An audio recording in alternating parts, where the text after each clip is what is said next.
ভাই, এই রাস্তায় তো আসা যাওয়া করেন।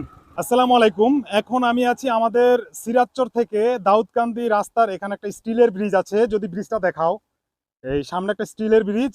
এই ব্রিজের এই পাশে একটা মোচড় আছে, দেখুন। এই মোচড়ের এই পাশ থেকে ও পাশে কিছুই দেখা যায় না। আর মূলত কিছুক্ষণ আগেই আমি এখানে একটা দুর্ঘটনা ঘটাই। আমি পায়ে খুব পছন্দ হয়ে ব্যথা পাইছি। আমাদের এই মোটর সাইকেল আসার সময় এখানে গাড়ি ছিল, দেখি নাই। পরে ব্রেক করতে গিয়ে হার্ট ব্রেক হয়ে যায়। এখন এই জিনিসটা আমার চোখে লাগছে, এটা আসলে মতলব চাঁদপুর থেকে যেই গাড়ি সিএনজি এবং ট্রাকও ঢুকে, এটা একটা মেন সড়ক, চাঁদপুর মতলব সংযোগ এবং দাউদকান্দি থেকে ঢাকায়। সো এখন আমি এই আগাছাগুলো পরিষ্কার করব, যেন এই পারটা থেকে এই পারে যে গাড়ি আসতেছে এটা যে দেখা যায়। রাস্তাটা একদম চিকন রাস্তা, একদম চিকন একটা রাস্তা। তো এই রাস্তায় ওখানে একটা গর্ত। তো এখন যদি এটা পরিষ্কার না করি, বোঝা যাবে না এই যে এখানে আসলে গাড়ি সামনে আছে কিনা। কথা বাড়াবো না, আমরা পরিষ্কার করি আর কথা বলি। কি পরিমাণ অবস্থা দেখুন।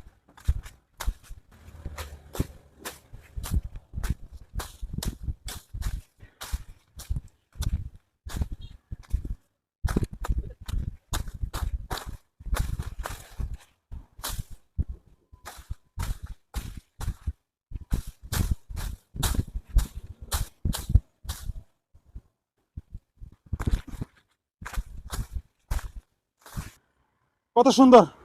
এ পাশ থেকে আগে এখানে দেখা যেত না যে গাড়ি আছে কি নাই। এখন দেখুন একদম পরিষ্কার। এখন বোঝা যাবে যে যত রাতি হোক না কেন, গাড়ির লাইটিং দিলে এখানে বোঝা যাবে যে গাড়ি আছে। আমরা ওই সামনেটুকু শেষ করে দিই।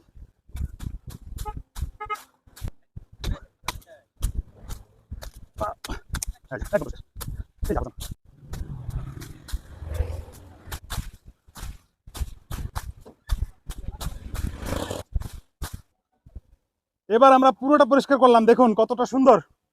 এই মজুরের মধ্যে এটা একটা ডেঞ্জারের জোন, এবং সামনে পিছে সব জায়গায় হচ্ছে গর্ত রয়েছে। সামনের রাস্তাটা খুব বেশি ভালো না। তো এখানে যখন দুইটা গাড়ি আসবে মুখোমুখি হবে, তখন অ্যাক্সিডেন্টের আশঙ্কা থাকে। ভাই, এই রাস্তায় তো আসা যাওয়া করেন। এই যে মোচরের মধ্যে এই যে জায়গাটা ছিল জঙ্গল, বুঝছেন, এই জায়গাতে কিছুই দেখা যায় নাই। এখন আমরা ক্লিন করে দিছি, কেমন লাগে বলেন? ভাই আমরা আসলে সত্যি কথা বলতে আমরা চাইতেছি এটা কেউ করুক, আচ্ছা, আপনাদের আচ্ছা। মতন কোনো ইউটিউবার হোক বা কোনো পেজে হোক আমরা করুক। এটা খুব একটা ভালো কাজ করছেন ভাই, আপনাদের এই কাজগুলো খুবই ভালো কাজ। ইনশাআল্লাহ, দোয়া করি আপনাদের ভাই। ইনশাআল্লাহ ভাই। ওকে। যাই হোক, আমরা পরিষ্কার করলাম। আর মূলত আমাদের এই কাজগুলো আপনারা বেশি করে শেয়ার করবেন। শেয়ার করলে আমাদের কাজের প্রতি আরো আগ্রহ জাগে। আর ভালো থাকবেন সবাই, সুস্থ থাকবেন। খোদা হাফেজ।